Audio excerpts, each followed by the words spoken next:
Hey everyone, this is Matt from endsickness.org. Today I'm going to talk about autism and the changes you can make in your child's lifestyle, their diet, their environment, their routine to be able to make a big difference potentially in their symptoms. And first of all, let me say I'm not a medical doctor. This is not medical advice. I'm a holistic nutritionist. This is based on my personal experiences, and this is for informational and educational purposes only. So autism. What I've seen with clients that have had children with autism is that there's a few consistencies across the board.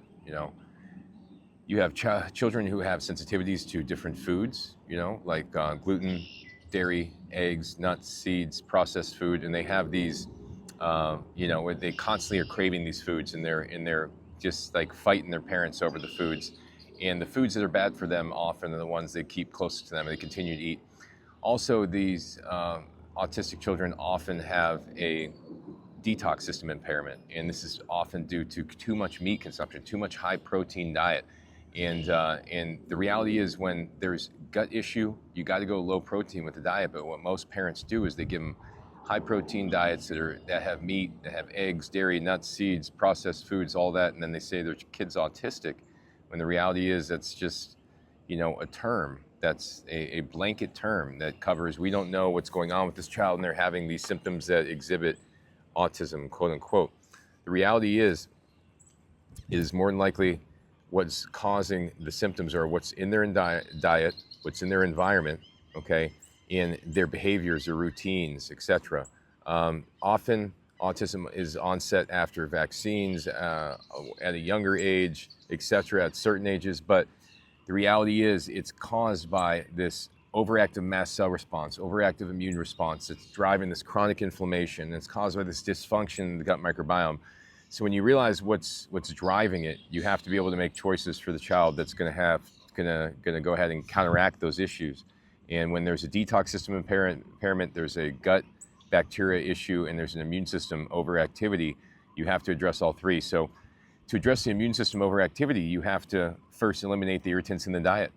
If the child is still having symptoms or they're having reactions to certain foods that are abnormal, their face is blushing, they're having behavioral reactions to certain foods, their behavior is considerably changing after certain foods, then you have to definitely consider mycotoxin testing, okay? And you can do mycotoxin testing through mymycolab.com. They do an antibody test against all the mycotoxin, and it will show you definitively if the child is having issues with mycotoxins in the home.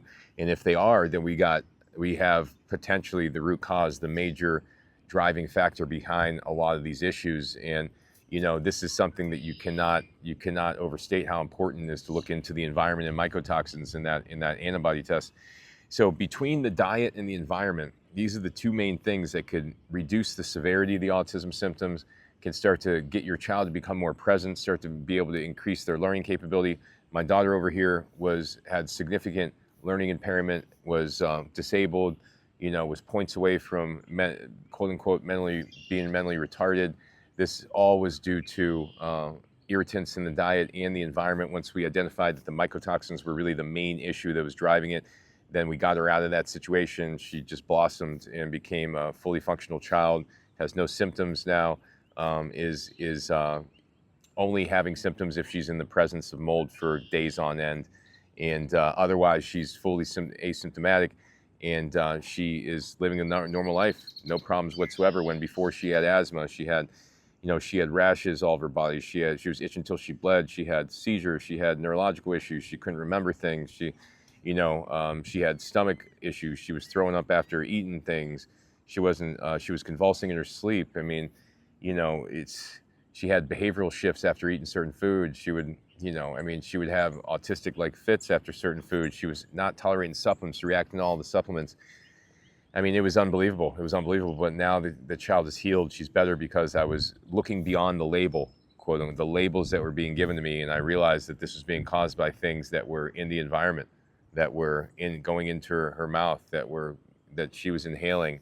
That I had to be hyper observant of these things to be able to get over this condition with my daughter. And I knew it was true.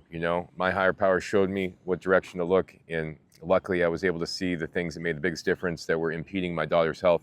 That's why I want to create this video, is to show you, a little bit about how I approach these situations. You know, I've worked with autistic kids before where, you know, we remove the common irritants within a period of 10 days. It's a different child within 10 days of not having the irritants in the diet. Now, is the child completely better? No, right? But there's a considerable difference just from removing a lot of the irritants. And, you know, if we're able to work through the irritants, work through the environment, work through the emotional triggers, the environmental triggers beyond the mycotoxins, you know, the things that hyperstimulate the child that we want to avoid, you know, the affirmations of safety and all the things you need to provide for that child to reinforce their well-being. You know, there's multiple angles that I work with them on it, but what we do is have them write a symptom log, write everything they're eating, the symptoms that they see in their child, and we start to connect the dots as to what's causing what. And it's never autism, right? It's just a word that they made up that represents a group of symptoms. It's always a cause. And usually the cause is a hyperstimulation in the immune system, which once again is caused by what we're consuming, what we're inhaling. So thanks for watching, everybody. I've got more videos on autism to come, and plenty of good information. I learned a lot of this through helping my daughter become better. She was literally disabled, now is fully functional, healthy, symptom-free, living a happy life. And thank you again for watching. Join my page, go to my website, endsickness.org.